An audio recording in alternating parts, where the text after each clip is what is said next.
You step up to the line, you slide your fingers into that house ball, and when you let go, your thumb sticks. The ball drags, your shoulder jerks, and by the third frame, your hand aches like you've been squeezing a rock. If you're past 65, I'm going to tell you right now that the pain and the gutter balls are not your age. They are one grip mistake, and it hides in the last inch of your thumb. Here is what I found after weeks of digging. Older bowlers are taught, or they just assume, that a good grip means a tight grip. It's the exact opposite. The ball is supposed to hang, not be held, and the fix costs you nothing and takes about 10 seconds to feel. This truth got buried because the house balls at your local lanes were never drilled for a hand like yours in the first place. I'm going to show you the proof. It runs back to a rule book written in 1895, and to a champion bowler most people your age still remember from the black and white television days. I held a cracked instruction booklet from 1958 in my own hands to confirm it, and I promise you this works with the same body you have today, the same wrist, the same knuckles, on the very next night you go bowling. Let me take you back to where this started for me. I never planned to investigate bowling. I got pulled into it. My own hand was the first clue. I'd gone out with a group on a Tuesday afternoon, seniors rate, $3 a game, and I came home that night with my thumb swollen and a dull fire running up the inside of my forearm. I told myself I was just getting old. That's the easy answer. That's the answer they want you to accept. But something nagged at me, because I remembered bowling as a young man, and I remembered it being smooth. My father bowled into his 80s, and never once complained about his hand. So what changed? Me or the ball? I started where any stubborn person starts. I went back to the alley in the daytime when it was empty, and I asked the fellow behind the counter if I could just handle the house balls and read the numbers on them. He looked at me like I was strange, but he let me. And that's where the first piece of the puzzle turned up, right there on the ball itself. Every house ball has holes drilled by someone you'll never meet, to a standard that was never about you. The distance between the thumb hole and the finger holes is called the span. Say that word to yourself, because it's the whole case in one word: span. On a house ball, that span is drilled long, stretched out, so it fits the largest number of hands that walk through the door on a Friday night. And who walks through the door on a Friday night? Young men with big, loose, flexible hands? The ball in your hand was measured for a 30-year-old, not for you. Here's why that matters, and this is the part nobody at the counter will ever explain. When the span is too long for your hand, your fingers can't reach the finger holes comfortably while your thumb sits in the thumb hole. So you stretch, and to hold on while you're stretched, you squeeze. You grip that ball with everything you've got, because deep down you're afraid of dropping it on the return or flinging it behind you. That fear is honest, but the squeeze is the enemy. The squeeze is the mistake. The squeeze is what wrecks your thumb, strains your wrist, and kills your score, all at the same time. I tested this the very next visit. I found a ball with a slightly shorter reach, one where my fingers settled in without stretching, and I made myself hold it loose, almost lazy. The difference was immediate. The ball came off my hand clean. No stick, no drag, and my thumb didn't hurt. One small change, and 30 years seemed to fall off my hand, but that only raised a bigger question, one that bothered me all the way home. If loosening the grip was that powerful, why had every instinct in my body told me to squeeze harder? Where did that instinct even come from? That question sent me looking backward into the history, and what I found surprised me. The rules of American bowling were pinned down by a group called the American Bowling Congress, organized in New York City on September 9th, 1895. That's not a vague piece of nostalgia. That's a founding date. And it matters, because from that moment on, there were standards. Ball weight, lane length, pin spacing, all of it written down. But here's the thing the founders assumed, without ever writing it down. They assumed the ball was your ball. In those early decades, a serious bowler owned a ball fitted to his own hand by a driller who measured his fingers. The idea of grabbing a stranger's ball off a rack and expecting it to fit you would have seemed foolish to them. Then came the boom. After the automatic pin setter arrived, and the big machine that reset the pins by itself first went into alleys around 1952, bowling exploded into a national pastime. Millions of ordinary families started bowling for fun, casually, a few times a year. And casual bowlers don't own fitted balls. They use the house ball. So an entire generation, your generation, learned to bowl on equipment that was never fitted to a single one of them. You learned to compensate. You learned to grip. And nobody ever told you that the aching hand you brought home was the ball's fault, not yours. I want to introduce you to a man named Ned Day. If you're in your 70s, the name might stir something.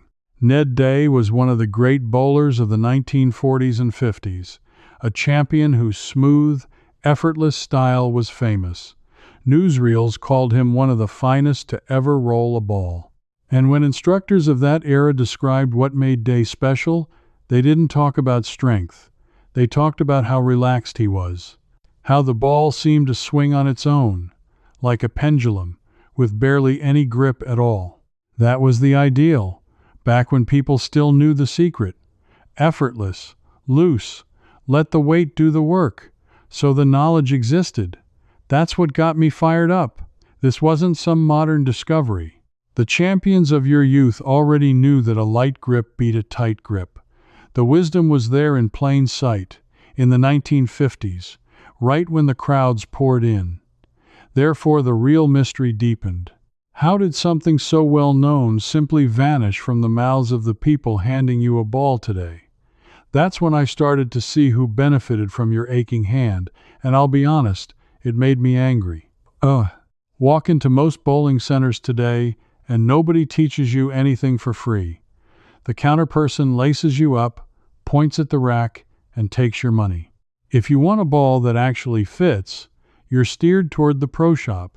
And the pro shop sells you a custom ball and a custom drilling, and that runs you well over $150 before you've knocked down a single pin. Now, a fitted ball is a wonderful thing, and I'll never tell you it's a scam.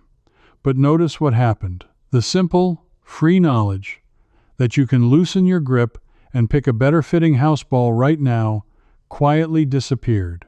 It got replaced by a product. Because there's no money in telling a senior, don't squeeze so hard, it costs nothing.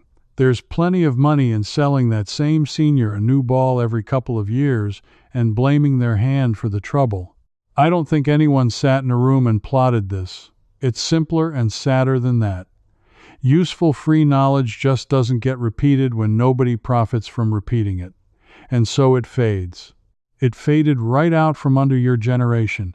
The very people who filled those lanes and kept the whole industry alive. You built the golden age of bowling, and somewhere along the way, the one tip that would keep you bowling pain-free got left off the counter. But knowing to loosen my grip wasn't enough for me. Loosen it how much? By how much? I needed something I could actually feel and measure, not just a nice idea. So I kept digging, and the next clue changed the way I hold anything. Not just a bowling ball. Here's what I learned about grip pressure, and it's the heart of the whole case. Instructors who still teach the old way describe grip pressure on a scale, 1 being barely touching and 10 being crushing. Most older bowlers, when they're tested, are gripping at an 8, a 9, sometimes a 10, white knuckle. The number they should be at is closer to a 3, just enough to keep the ball on your hand, no more. When I first heard 3 out of 10, I didn't believe it. That moment of disbelief, then the relief when your thumb slides out clean and the fire never comes up your arm, that's exactly the feeling I want you to have every single frame, not just once, That's why the author put everything he found into the Senior Bowler's Complete System, delivered as an instant PDF straight to your email. It's built specifically for bowlers past 65, respecting what your body can actually do. Grip technique that protects your wrists, fingers, and your game, the right ball weight so you stop fighting your own equipment, and the hook without pain, spinning the ball intelligently instead of forcing it. Here's a check you can do for free tonight, right in your own home. Sit down, hold anything the size of a can, and squeeze it at what feels like a 9, then ease it down to that light 3 out of 10 hold. Feel how the tension drains out of your fingers, and you'll know in 10 seconds whether this book is telling you the truth before you spend a dime. The fastest way to get the books is to scan the QR code right there on your screen, or go to the link in the description or the pinned comment. And the ache in your hand is already costing you afternoons at the lanes right now, so there's no reason to keep paying that price. So let me answer the exact worry I know is sitting in your head, because I found something specifically for you. It felt impossible, like the ball would fly off in the wrong direction.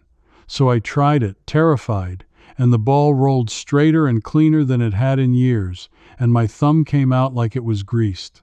There's an old image the mid-century teachers used, and I love it because your grandmother would have understood it instantly. Hold the ball like you're holding a small bird, firm enough that it can't fly away, gentle enough that you don't hurt it. That's a 3 out of 10. That's the grip. If you remember nothing else from everything I found, remember the bird. Hold the ball like a bird, and your hand stops hurting. Now, let me tell you why the tight grip does more damage to you specifically than it would to a young person. Because this is the part the research made painfully clear. As we get older, the small joints in our fingers and thumb lose some of their cushion. Many of us have a touch of arthritis, whether a doctor named it or not. When you squeeze a heavy object hard and then have to yank your thumb free against friction, you're putting a sharp, jerking strain on exactly the joints that have the least protection left. That's the swelling. That's the fire up the forearm. It isn't the bowling that hurts you. It's the squeezing and yanking. Over and over, ball after ball, a motion your hands are no longer built to absorb. Loosen the grip and the yanking stops, because a loose thumb slides out on its own. The pain has nowhere to come from anymore. And there's a second cost, one that isn't about pain at all. It's about how long you get to keep doing something you love. I've watched too many people my age quit bowling entirely, hang up the idea of a Tuesday afternoon with friends because their hand couldn't take it. They thought their body had given out. It hadn't. Their grip had never been fixed. They lost years of joy and company and gentle exercise over a mistake that takes 10 seconds to correct. That's the real price of buried knowledge, not just dollars. It's the good afternoons you never got to have. So that's the cost laid bare. But I know exactly who might be watching this and thinking none of it applies to them, and I dug up something specifically for you. Maybe you're sitting there thinking, that's fine for people who still bowl well, but my hands are too weak now. My balance isn't what it was. I couldn't hold even a light ball loosely without dropping it. I heard that voice in my own head, and I want to answer it directly, because I found something that solves exactly this, and it needs no strength and no new equipment at all. It's the balance hand, your other hand, the one you probably let dangle uselessly while you bowl. Here is the forgotten technique, and it is pure gold for anyone whose grip has gotten weak. From the moment you pick that ball up off the return until the very last second of your swing, you carry the entire weight of the ball with your non-bowling hand cradled underneath it. Your bowling hand isn't holding the ball up at all. It's just resting in the holes, guiding, doing nothing heavy. You only let the balance hand fall away as the ball swings down and back. That means your fingers and thumb never have to bear the load. They never have to squeeze to keep the ball from falling. The weakness in your grip stops mattering. Try this standing in your own kitchen tonight. No ball needed. Take a small saucepan, hold it in your bowling hand, and feel how your fingers tense to keep it up. Now slide your other hand underneath and let that hand carry it. Feel your bowling hand go soft? Feel the tension drain out of your fingers? That's the exact feeling you want at the lanes. That's a 3 out of 10. You just practiced it for free, at home, in your slippers. And here's a lighter ball truth while I'm at it, because someone always asks. The old rule of thumb was to bowl with a ball about 1/10 of your body weight. For a lot of people that push them toward a 14 or a 15-pound ball. Forget that rule if your hands hurt. There is no shame, none, in dropping to a 10-pound ball or even an 8. A lighter ball you can hold loosely will knock down more pins than a heavy ball you have to strangle. The pins don't know how much your ball weighs. They only know whether you rolled it clean. I switched to a lighter ball myself, and my average went up, not down, because I could finally control the thing instead of fighting it. So now you've got the loose grip, the bird, the balance hand, and the lighter ball. You'd think that would be the whole story. But there was one last piece I couldn't shake, one detail about the thumb that I hadn't cracked yet, and when I finally found it written down in that old booklet, I actually said out loud, alone in my kitchen, well, I'll be. That's the piece I've been building up to. That's where the case breaks wide open. Let me set the scene for how I found it, because it matters. I'd been asking around about old bowling instruction, and an older gentleman at a lanes 2 towns over, a man in his late 80s who'd bowled his whole life, told me he still had a coaching booklet from when he was young. He dug it out of a closet for me. A thin, stapled instructional booklet, the cover soft as cloth from handling, printed in 1958. The pages smelled like a basement. And in the section on the release, underlined in pencil by some bowler long gone, was the sentence that answered everything. The thumb comes out first. That's it. That's the secret finale. Let me explain why those 5 words are the most important thing I found in this entire investigation, because they change how you understand the whole motion. When you release a bowling ball correctly, the thumb leaves the ball a split second before the fingers do. The thumb slides out, and for one tiny moment the ball is resting only on your 2 fingers, and then it rolls off the fingers with a natural lift. Thumb first, fingers second. That sequence is what creates a smooth roll and even a gentle hook, and it's what makes the release feel effortless, exactly like Ned Day looked on those old newsreels. Now here is why this connects to everything else, and why the tight grip is so ruinous. If you are squeezing the ball, if you are gripping at a 9 out of 10, your thumb cannot come out first. It can't come out at all until you force it. It stays jammed in that hole while the ball is already trying to leave your hand, and so you get the drag, the stick, the jerk, the yank that swells your joints. The tight grip doesn't just hurt you, it physically makes the correct release impossible. It reverses the whole sequence. The ball ends up hanging on the thumb instead of rolling off the fingers, and everything goes wrong at once, the pain and the bad shot together from the same single cause. But when you hold that ball at a 3 out of 10, like a bird, with your balance hand carrying the weight until the swing, the thumb is relaxed and straight, and it simply falls out of the hole on its own as the ball swings down. It comes out first because nothing is holding it in. Then the ball settles onto your fingers for that one clean instant and rolls away. You don't have to do anything. You don't have to be strong or fast or young. You just have to stop squeezing and let the oldest law of bowling do the work for you. The thumb comes out first, but only if you let it. Think about what that means. The champions of the 1940s and 50s knew this. The instruction booklets of 1958 had it underlined in pencil. The American Bowling Congress standards from 1895 assumed you'd have a fitted ball that made it possible. The knowledge was complete, and it was everywhere. Back when your generation first picked up a ball, then the crowds came. The house ball replaced the fitted ball, the pro shop replaced the free advice, and 5 simple words, the thumb comes out first, fell silent. Somebody preserved them, though. An old man kept a booklet in a closet for 60-some years. A bowler long ago pressed a pencil under the line because he knew it mattered. And now it's in your hands, tonight, exactly when you need it.